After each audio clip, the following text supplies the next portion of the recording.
अस्सलाम वालेकुम। Last time हमने BMBS में चैप्टर 5 के अंदर कल्चरल वेब को स्टडी किया था कि किसी ऑर्गेनाइजेशन का जो कल्चरल वेब है वो किस तरह से एग्जिस्ट करता है। उसके अंदर फिर हमने 6 हेडिंग स्टडी की थी कि पहली कल्चरल वेब में आती है आपकी रूटीन एंड रिचुअल्स, कि किसी फर्म के अंदर किसी काम को करने की रूटीन क्या है, किसी काम को करने के जो ट्रेडिशंस हैं वो कैसी हैं। फिर स्टोरीज एंड मिथ्स, के ऑर्गेनाइजेशन के जो एम्प्लॉइज हैं वो ऑर्गेनाइजेशन के मुताल्लिक क्या सोचते हैं कि ये ऑर्गेनाइजेशन किस तरह से काम करती है, इसमें काम करने का तरीका क्या है। फिर आए थे सिंबल्स, जिसमें हमने स्टडी किया था कि डिफरेंट साइंस या डिफरेंट एलिमेंट्स या कोई लोगोस वगैरह जो किसी फर्म को आइडेंटिफाई करते हैं, जो किसी फर्म की नुमाइंदगी करते हैं। फॉर एग्जांपल येलो कलर का लार्ज साइज M ये मैकडोनल्ड को शो करता है, एक ओल्ड मैन की पिक्चर वो KFC को शो करती है।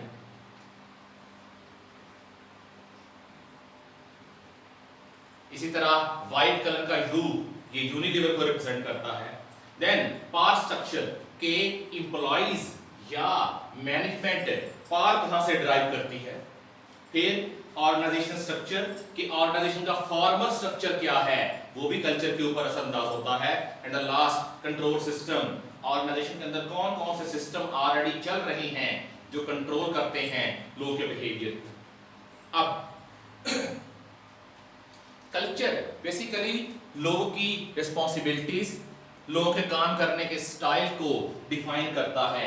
How the people do their task and how they perform in any situation, how they have a relationship with each other, how they talk to each other and with the customers. So culture basically किसी organization के काम करने का तरीकाकार है, चाहे ये culture formal हो या इनफॉर्मल हो। लेकिन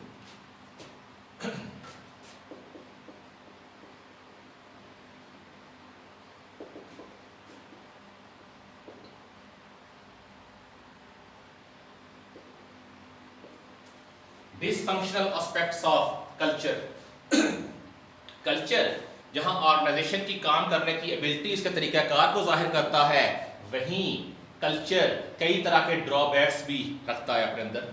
for example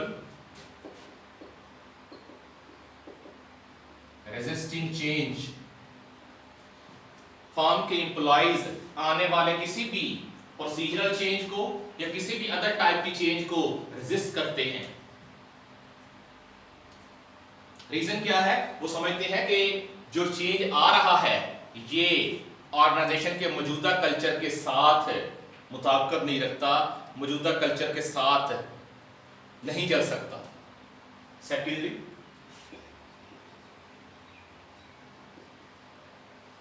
cultural values are not aligned. ये भी होता है कि ऑर्गेनाइजेशन के जो डिफरेंट डिपार्टमेंट्स हैं या जो डिफरेंट एम्प्लॉइज हैं उनकी कल्चरल वैल्यूज एक दूसरे के साथ मिलती नहीं है, they are not aligned to each other. इसका इफेक्ट क्या आता है? इफेक्ट ये आता है जब सबका काम करने का कल्चर अलग अलग होगा तो इफेक्ट क्या आएगा, उनकी एक्टिविटीज आपस में कोरिलेटेड नहीं होगी, प्रॉपरली मर्ज एक्टिविटीज नहीं होगी, ऑर्गेनाइजेशन को अपने गोल्स अचीव करने में प्रॉब्लम आएगा।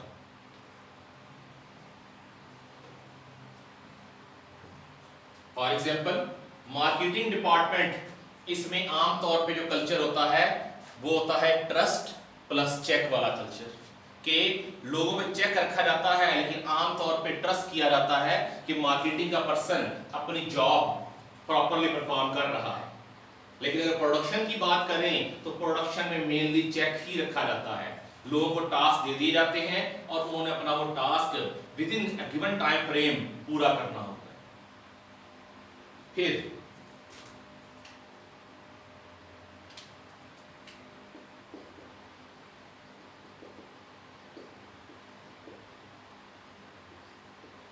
बैरियर्स टू डाइवर्सिफाई, जब ऑर्गेनाइजेशन किसी एक स्पेसिफिक कल्चर को अपने अंदर बिल्ड कर लेती है तो वो उसको डाइवर्सिफाई होने से भी रोकता है। फॉर एग्जाम्पल, एम्प्लॉइज इस चीज को पसंद नहीं करते कि अदर ऑर्गेनाइजेशन के साथ मर्जर किया जाए या एक्विजिशन किया जाए। बहुत दफा ऐसे होता है कि बिजनेसेस आपस में मर्ज होते हैं या एक बिजनेस दूसरे को एक्वायर कर लेता है, वो फाइनेंशियली सूटेबल होता है, इकोनॉमिकली सूटेबल होता है, उसमें सिनर्जीज एग्जिस्ट करती हैं, दोनों बिजनेस को बेनिफिट होता है, लेकिन मैनेजमेंट एक्वायर करने के बावजूद उन्हें मर्ज नहीं कर पाती। रीजन क्या है? दोनों बिजनेसेस का कल्चर डिफरेंट है। Most recent example Uber and Careem. Uber का कल्चर है ड्राइवर बेस्ड, कैप्टन बेस्ड। ये लोग हर सूरत अपने कैप्टन को प्रोटेक्ट करते हैं। अगर कैप्टन ने राइड एक्सेप्ट कर ली, उसे लग रहा है कि राइड उसके लिए बाद में सूटेबल नहीं है, वो किसी भी टाइम पे राइड कैंसिल कर सकता है। अगर करीम को देखें तो करीम का कल्चर है कस्टमर बेस्ड।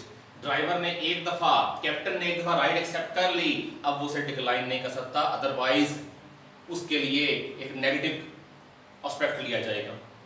सो उबर ने करीम को एक्वायर कर लिया, लेकिन ये दोनों कंपनीज आपस में मर्ज होके एक नहीं हो पाई और दोनों कंपनीज अभी भी सेपरेटली रन हो रही है।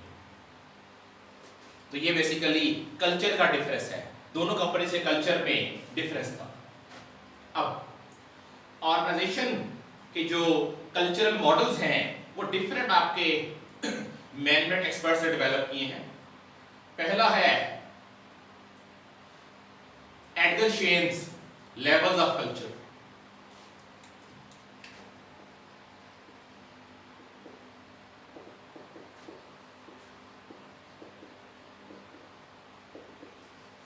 इस पर्सन का कहना था कि किसी भी ऑर्गेनाइजेशन के अंदर 3 तरह का कल्चर एग्जिस्ट करता है। सबसे पहले उसने नाम दिया आर्टिफैक्ट्स।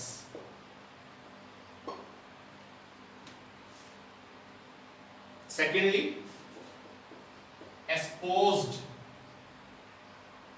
वैल्यूज और तीसरा पैराडाइम।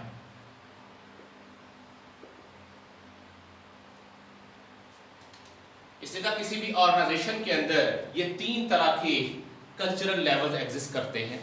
सबसे पहली हैं आर्टिफैक्ट्स। ये क्या है? Basically it is visible culture. How employees work together.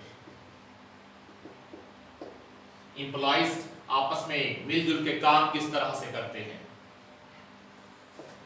Procedures adopted to complete a task। Organization के अंदर किसी टास्क को कंप्लीट करने के लिए कौन कौन से प्रोसीजर फॉलो किए जाते हैं। How employees talk to each other, talk and behave with each other. Employees आपस में बातचीत किस तरह से करते हैं, स्टाइल क्या है, और ये आपस में बिहेवियर किस तरह करते हैं। क्या इनका बिहेवियर फॉर्मल है या इनका बिहेवियर फ्रैंक है। क्या रिलेशनशिप में फॉर्मेलिटी है या रिलेशनशिप फ्री है, फ्रीडम ऑफ रिलेशनशिप है। सो आर्टिफैक्ट्स किसी ऑर्गेनाइजेशन का वो कल्चर है जिसे विजिबली देखा जा सकता है। ये आपको रिटन फॉर्म के अंदर भी मिल जाएगा कि ऑर्गेनाइजेशन के अंदर कौन कौन से रूल्स एंड रेगुलेशंस फॉलो होंगे, कौन सा काम किसकी जिम्मेदारी होगा, और आपस में बातचीत या आपस में रिलेशनशिप रखते हुए कौन कौन से रेगुलेशंस फॉलो होंगे। इसी के अंदर आपकी हैरासमेंट के रूल्स आ जाते हैं।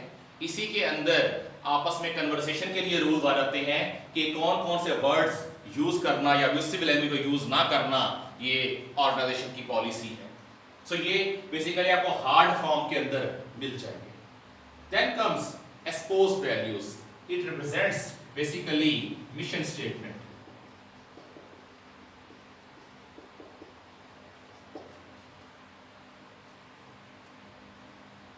बेसिकली ये कल्चर की इनर वैल्यू को, इनर लेयर को शो करती है।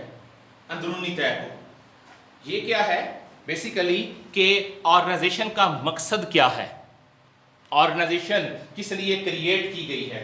फॉर एग्जाम्पल बॉस ऑर्गेनाइजेशन का स्लोगन होता है to create value for the community, to create value for its customers, या फिर कस्टमर इज ऑलवेज राइट। दूसरा, it represents goals of organization.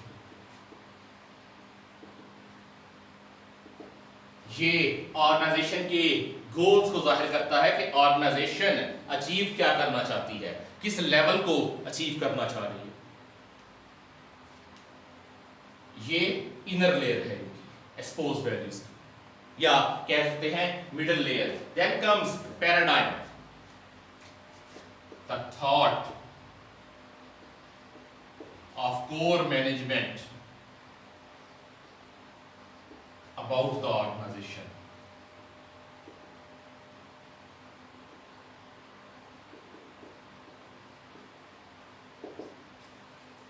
ये बेसिकली सबसे ये अंडरलाइन असम्पशंस हैं मैनेजमेंट की अपनी ऑर्गेनाइजेशन के मुताल्लिक, कि मैनेजमेंट ऑर्गेनाइजेशन के मुताल्लिक क्या सोचती है, कि ऑर्गेनाइजेशन को क्रिएट करने का मकसद क्या है, ऑर्गेनाइजेशन किस काम के लिए क्रिएट की गई है, और ऑर्गेनाइजेशन ने कौन कौन से गोल्स या ऑब्जेक्टिव अचीव करने हैं।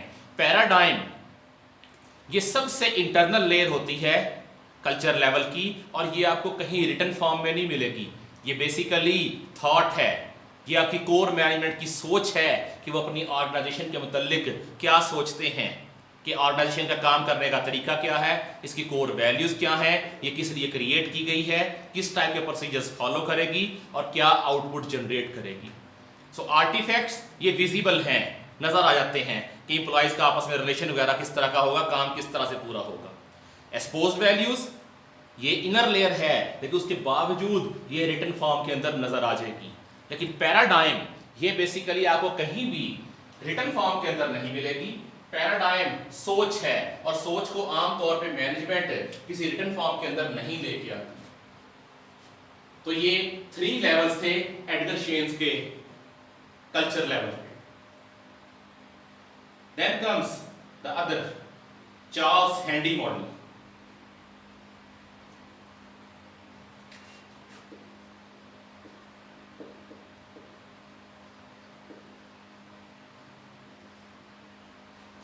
ये भी एक मैनेजमेंट एक्सपर्ट था, और इसने ये बेसिकली रोमन गॉड्स को इस्तेमाल किया ऑर्गेनाइजेशन के कल्चर को जाहिर करने के लिए, कि बेसिकली रोमन्स के मुख्तलिफ तरह के गॉड्स हैं जो मुख्तलिफ क्वालिटीज रखते हैं। कोई जिंदगी का है, कोई मौत का है, कोई यूनिवर्स को चलाने का जिम्मेदार है, कोई डिस्ट्रॉय करने का जिम्मेदार है। तो इसने मुख्तलिफ तरह के जिनके गॉड्स थे उनको इस्तेमाल किया ऑर्गेनाइजेशन कल्चर को शो करने के लिए।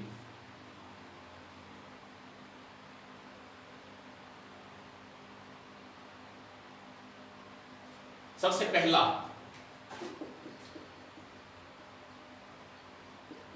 पार कल्चर और क्लब कल्चर, और इसको रिप्रेजेंट करने के लिए इसने ज़ूस को यूज किया, जो आपके ग्रीस का एक साबका गॉड था, जो सबसे ताकतवर गिना जाता था।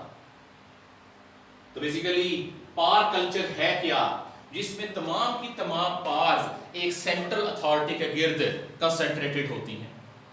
वो सेंट्रल अथॉरिटी आमतौर पे एंटरप्रेन्योर खुद होता है, या फर्म का जो एग्जीक्यूटिव ऑफिसर है या ऑपरेटिंग ऑफिसर है वो होगा। पार कल्चर आमतौर पे उन ऑर्गेनाइजेशंस में एग्जिस्ट करता है जो आमतौर पे स्मॉल स्केल होती हैं। फॉर एग्जांपल एंटरप्रेन्योरियल ऑर्गेनाइजेशन, या आपकी जिन्हें हम कहते हैं अकाउंटिंग की जुबान में सोल ट्रेडरशिप, ऐसा बिजनेस जिसका एक सिंगल ओनर है, तमाम फंड्स उसी ने प्रोवाइड किए हैं, बिजनेस को रन करने का वही जिम्मेदार है, और तमाम तरह की डीलिंग्स वो अपने बिहाफ पे करता है। That is called power culture. ये आमतौर पे छोटी ऑर्गेनाइजेशन में एग्जिस्ट करता है। इसमें तमाम की तमाम पावर्स एक सेंट्रल अथॉरिटी के पास हैं और सेंट्रल अथॉरिटी ऑर्डर के जरिए अपने अथॉरिटी को यूज करेगी और कामों को डायरेक्ट करेगी। इस तरह की ऑर्गेनाइजेशन में या कल्चर में रिटन प्रोसीजर बहुत कम नजर आएंगे।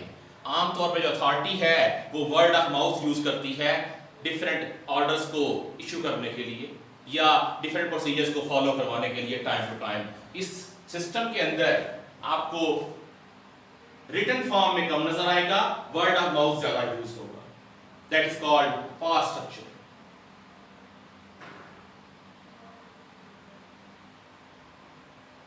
Then comes second one, role culture.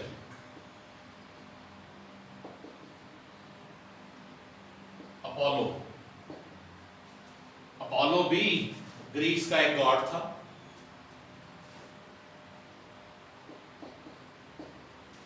Role culture आमतौर पे बड़े साइज की ऑर्गेनाइजेशन में एग्जिस्ट करता है और ये मोस्ट कॉमन कल्चर है हमारी ऑर्गेनाइजेशंस के अंदर, किसी भी टाइप की ऑर्गेनाइजेशन के अंदर। जितनी भी लार्ज स्केल ऑर्गेनाइजेशंस हैं उनमें आपको रोल कल्चर मिलेगा। रोल कल्चर क्या है? बेसिकली हर बंदे का रोल स्पेसिफाइड है। इसमें क्या है, ये ब्यूरोक्रेटिक टाइप का कल्चर होता है। हर पर्सन का रोल वेल डिफाइंड है, उसकी जॉब डिस्क्रिप्शन, उसकी जॉब रिस्पॉन्सिबिलिटीज वेल डिफाइंड है कि उसने कौन सा टास्क परफॉर्म करना है। फॉर एग्जाम्पल, एक चार्टर्ड अकाउंटेंट है, इसका रोल क्या है? कंपनी के अकाउंट्स को मैनेज करना और समटाइम्स कंपनी के फाइनेंस को मैनेज करना, कंपनी के पेएबल्स और रिसीवेबल्स को मैनेज करना, इंटरनल कंट्रोल प्रोसीजर्स को मैनेज करना, कंपनी के टैक्स अफेयर्स को देखना, ऑडिट अफेयर्स को देखना। इसी तरह मार्केटिंग डिपार्टमेंट, उसका रोल क्या है? फर्म की प्रोडक्ट को मार्केट करना, प्रोडक्ट को डेवलप करवा के उसे कस्टमर के हाथ प्रोड्यूस करवाना, उसे कस्टमर के हाथ तक पहुंचाना और वहां से फिर उसका फीडबैक लेके प्रोडक्ट को इंप्रूव करना। ये मार्केटिंग डिपार्टमेंट का रोल है। सो रोल कल्चर में बेसिकली वेल डिफाइंड रोल होंगे हर एक पार्टी के, हर एक ग्रुप के। Then comes task culture.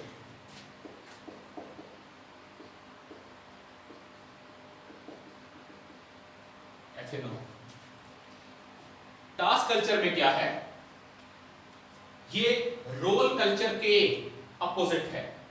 Role culture में तमाम लोगों के रोल्स वेल डिफाइंड हैं, जॉब डिस्क्रिप्शन वेल डिफाइंड है। टास्क कल्चर में क्या है?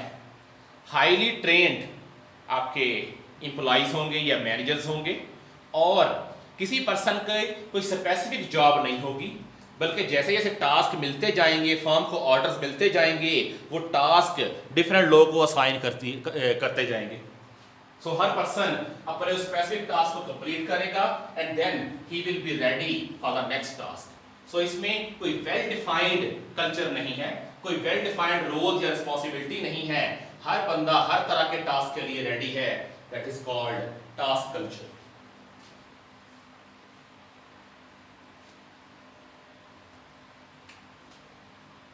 And the last one, existential culture. इनके जो गॉड इसको रिप्रेजेंट करता था, दैट इज डायनोसिस।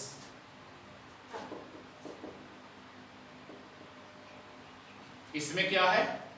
इसमें हाईली स्किल्ड प्रोफेशनल्स होते हैं और जिनकी जॉब डिस्क्रिप्शन तो वेल डिफाइंड है लेकिन काम करने का कोई स्पेसिफिक प्रोसीजर दर्ज नहीं है। जॉब रिस्पॉन्सिबिलिटीज एग्जिस्ट करती हैं लेकिन उन जॉब रिस्पॉन्सिबिलिटीज को परफॉर्म किस तरह से करना है, एक्ट किस तरह से करना है, ये काम उस स्पेसिफिक पर्सन पे छोड़ दिया जाता है। वजह क्या है? इसके अंदर आमतौर पे जो लोग होते हैं वो हाईली स्किल्ड होते हैं। For example, a group of chartered accountants, a group of engineers, construction company, a firm of lawyers. तो हर बंदा अपनी जगह पे एक्सपर्ट है। तो यहाँ काम कराने के लिए डिक्टेटरशिप यूज नहीं की जाती, बल्कि उस पर्सन की पर्सनल विजडम के ऊपर काम छोड़ दिया जाता है। इस तरह की ऑर्गेनाइजेशन का मकसद होता है टू सर्व इट्स मेंबर्स और इट्स एम्प्लॉइज। तो ये चार तरह का कल्चर रिप्रेजेंट करता है आपके चार्ल्स हैंडी मॉडल में। जो आपका एग्जिस्टेंशियल कल्चर है, इसी का अदर नेम है पर्सनल कल्चर।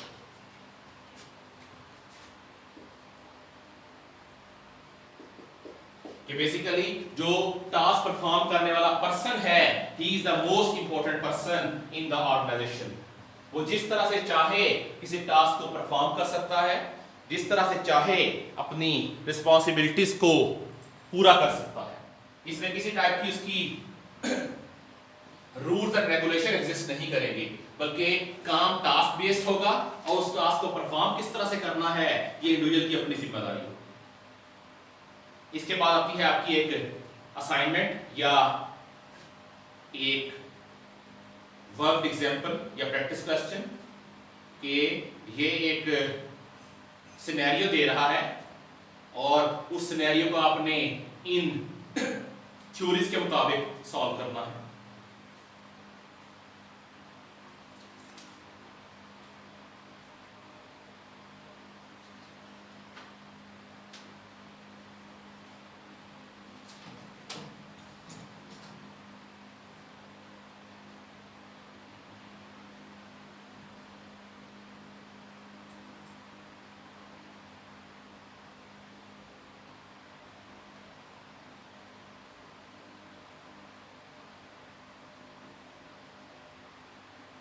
Then comes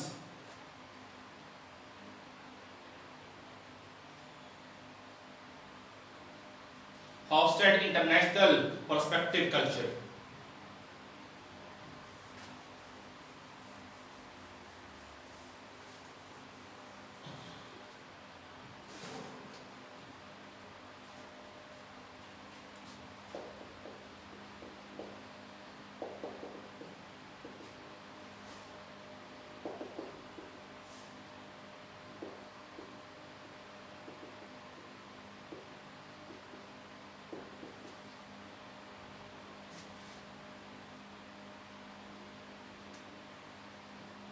ये भी एक मैनेजमेंट एक्सपर्ट था, गेट हॉफस्टेड, और इसने 1980s और 90s के अंदर डिफरेंट टाइप के मैनेजमेंट एक्सपेरिमेंट्स किए थे।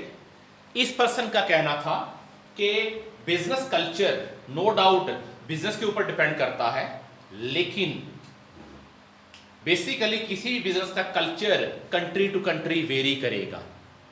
जिस तरह किसी कंट्री का सोशल कल्चर कि उस मुल्क के लोग किस तरह से बिहेव करते हैं वो कंट्री टू कंट्री वेरी करता है।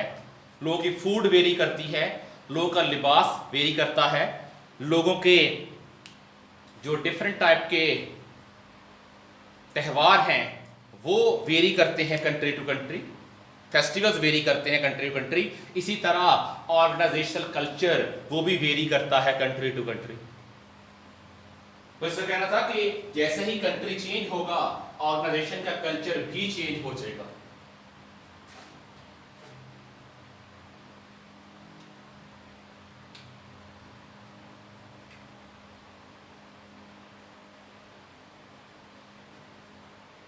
पहला, power distance dimension.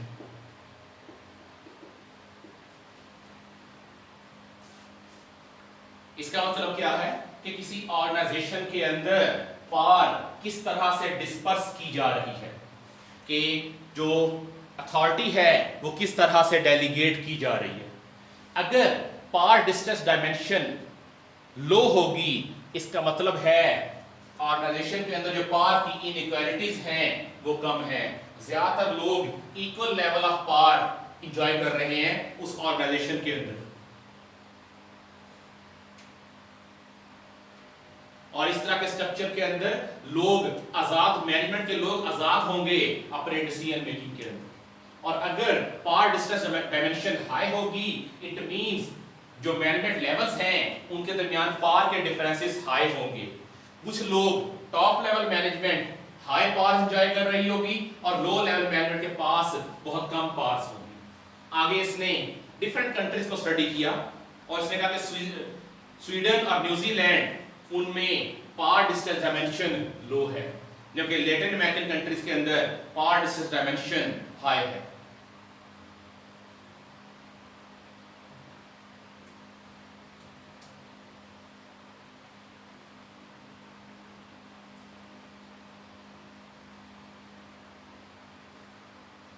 Then individualism versus collectivism, कि किसी ऑर्गेनाइजेशन में कंट्री टू कंट्री ये चीज वेरी करेगी कि किसी ऑर्गेनाइजेशन में कोई सिंगल पर्सन इंडिविजुअल की इंपॉर्टेंस ज्यादा है या उस ऑर्गेनाइजेशन के अंदर कॉमन गोल्स की अचीवमेंट ज्यादा इंपॉर्टेंट है। फॉर एग्जांपल अगर हम बात करें इंडो पाक की, बांग्लादेश की, मेजॉरिटी थर्ड वर्ल्ड कंट्रीज की, यहां आपको इंडिविजुअलिज्म नजर आएगा। लोग अपनी पर्सनल सक्सेस के लिए कोशिश करते हैं किसी भी ऑर्गेनाइजेशन के अंदर कि उनका पर्सनल गेन क्या है। लेकिन अगर आप यूरोप की बात करें तो वहां कलेक्टिविज्म है, लोग एक टास्क को कलेक्टिवली अचीव करते हैं और जो गेन्स आते हैं वो भी तमाम लोग आपस में शेयर करते हैं ऑर्गेनाइजेशन की सक्सेस की सूरत में। फिर इसने जो एग्जांपल दी थी वो थी कि ऑस्ट्रेलिया और कनाडा में कलेक्टिविज्म है और इंडोनेशिया में इंडिविजुअलिज्म है। देन